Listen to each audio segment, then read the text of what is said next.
Bagi masyarakat Sunda tak akan asing lagi dengan nama Sanjang, karena hutan di ujung selatan Garut itu sob, dilegendakan sebagai tempat tilem atau menghilangnya Maharaja Pajajaran, Sri Baduga Maharaja atau Prabu Siliwangi.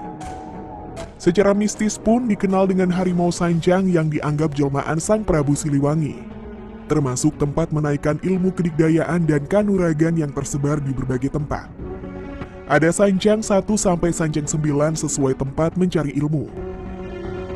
Perkembangan zaman telah mengubah nama Sanjang menjadi tak seangker dikira. Jika bertandang ke hutan Sanjang, akan berbanding terbalik dengan riwayat-riwayat dulu kala. Cerita harimau yang berlalu lalang dan pohon kaboa yang diyakini memiliki kesaktian telah diabadikan masyarakat sob. Ke Sanjang, hampir tak pernah ada orang menemukan harimau atau pengalaman mistis. Mengunjungi Sanjang bisa sekedar berwisata meski masih dijaga kealamiannya. Meski demikian sob, jika mengunjungi tempat yang dikeramatkan, rasa merinding datang dengan sendirinya. Sebab terdapat saung penunggu yang katanya tempat beristirahat menuju Cikajayaan. Di sana siapapun bisa bertapa, memanjatkan zikir-zikir di atas bebatuan, dengan air gemercik jatuh menimpa petapa.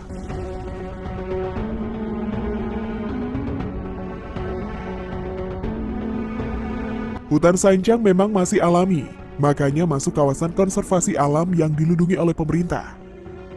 Namun, hutan yang bersentuhan dengan Samudra Indonesia ini sudah ramai oleh pemondokan nelayan, pemancing dan pengunjung yang sekedar jalan-jalan di Pantai Sanjang.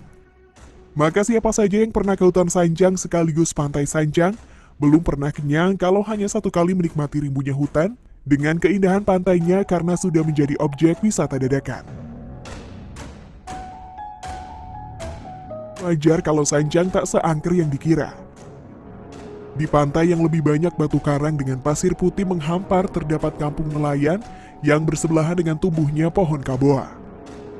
Pohon yang diyakini tempat adanya Prabu Siliwangi masih berdiri kokoh, memenuhi pinggir pantai yang secara mitos di mana ada pohon kaboa, di sanalah Prabu Siliwangi pernah ada. Pohon itu pun hanya tumbuh di Pantai Sanjang menggenapi berbagai petilasan atau bekas singgah Sang Prabu seperti batu Cikajayaan, Karang Gajah, dan lokasi pohon kaboa. Tempat itu dianggap suci sehingga tak seorang pun berani merusaknya sob. Siapa yang berani merusak, Harimau Sanjang siap menerkam meski harimau tersebut jarang sekali ditemukan, ujar Ketua Pengawas Sanjang. Asal-muasal pohon kaboa diyakini masyarakat Sanjang sebagai jelmaan Siliwangi dan pasukan-pasukan Siliwangi. Konon ketika Kian Santang pulang dari tanah Arab, ingin mencoba kesaktian ayahnya Siliwangi. Dikejarlah Siliwangi sampai ke hutan dan laut Sanjang tadi. Setelah dikejar dari Cirebon, Godo Garut, Gunung Gelap Pamengpek, Cilauteren, dan Santolo.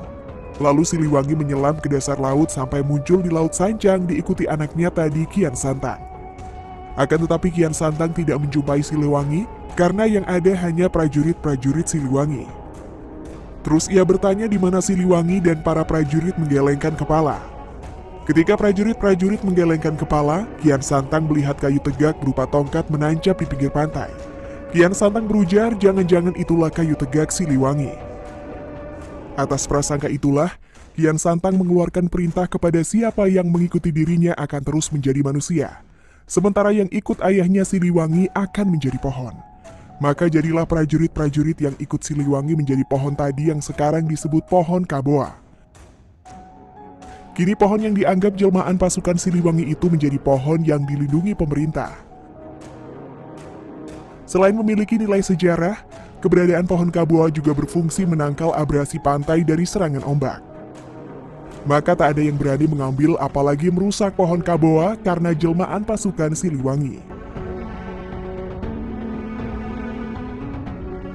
Mengenai keyakinan, masih ada satu pohon kaboa asli yang dianggap jelmaan Siliwangi. Abidin menyatakan makna hanya satu pohon yang asli adalah berupa keyakinan kepada Yang Maha Tunggal, yakni Allah Subhanahu wa Ta'ala. Ketika manusia yakin Allah itu satu, hakikatnya sudah memiliki pohon kaboa yang satu ini. Begitupun dengan nama Sanjang diyakini memiliki arti sa, artinya sarasa urang, rasa urang ka batur, rasa batur ka urang, satu rasa kita ke orang lain dan rasa orang lain ke kita. Serta kata Jang artinya menggantungkan diri ke Yang Maha Memiliki, yakni Allah Subhanahu wa Ta'ala. Jadi sanjang berarti bagaimana manusia saling merasakan perasaan manusia dengan manusia dengan alam, dan manusia dengan Tuhannya.